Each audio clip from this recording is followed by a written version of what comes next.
금과 은은 수천 년 동안 존재해온 신이 내려준 돈이다. 안녕하세요. 자본주의에서 살아남기 위해 고군분투하는 30살 남자입니다. 인류의 역사는 끊임없는 변화의 연속이다.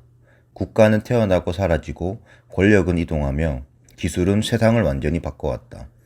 하지만 그 모든 변화 속에서도 거의 변하지 않는 것이 있다. 바로 금과 은이다. 수천 년 전 인류가 아직 문명을 막 이루기 시작했을 때부터 금과 은은 이미 존재하고 있었다. 누군가가 만든 것이 아니라 이미 그곳에 있었다. 우리가 태어나기 전에도 금과 은은 존재했고 우리가 떠난 후에도 금과 은은 존재할 것이다. 이 사실은 단순하지만 깊이 생각할수록 묵직한 의미를 가진다. 수많은 제국이 스스로를 영원하다고 믿었다.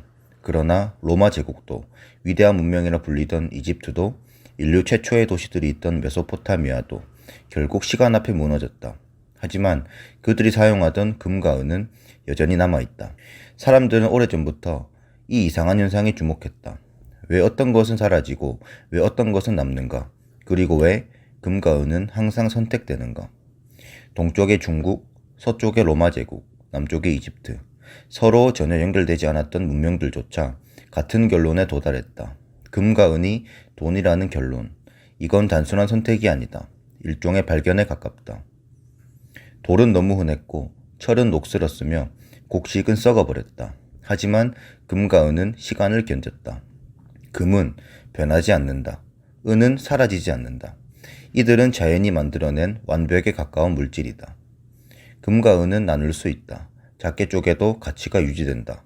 휴대할 수 있다. 누구나 알아볼 수 있다. 그리고 쉽게 만들어낼 수 없다.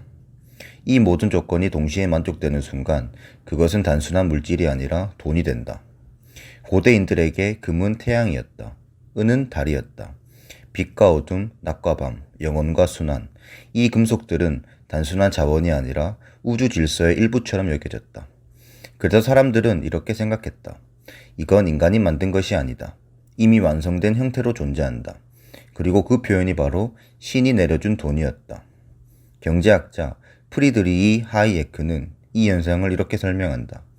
화폐는 누군가가 설계한 것이 아니라 사람들의 선택 속에서 자연스럽게 형성된 질서라고. 그의 말대로라면 금과 은은 우리가 만든 것이 아니라 우리가 발견한 것이다. 하지만 인류는 점점 더 편리함을 추구하기 시작했다. 무거운 금 대신 가벼운 종이를 선택했고 그 종이는 결국 국가의 약속이 되었다. 문제는 그때부터 시작된다. 금은 자연이 만든 것이지만 종이돈은 인간이 만든 것이다. 그리고 인간이 만든 것은 언제든 바뀔 수 있다. 역사 속에서 수많은 화폐가 가치를 잃었다. 어제까지 부자였던 사람이 하루아침에 아무것도 아닌 존재가 되기도 했다.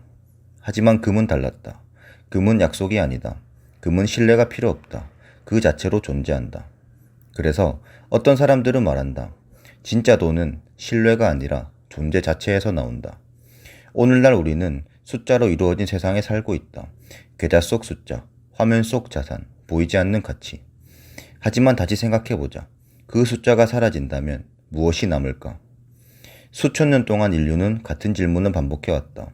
그리고 그때마다 금과 은은 같은 자리에서 같은 모습으로 존재했다. 변하지 않는 것, 사라지지 않는 것, 누구나 인정하는 것.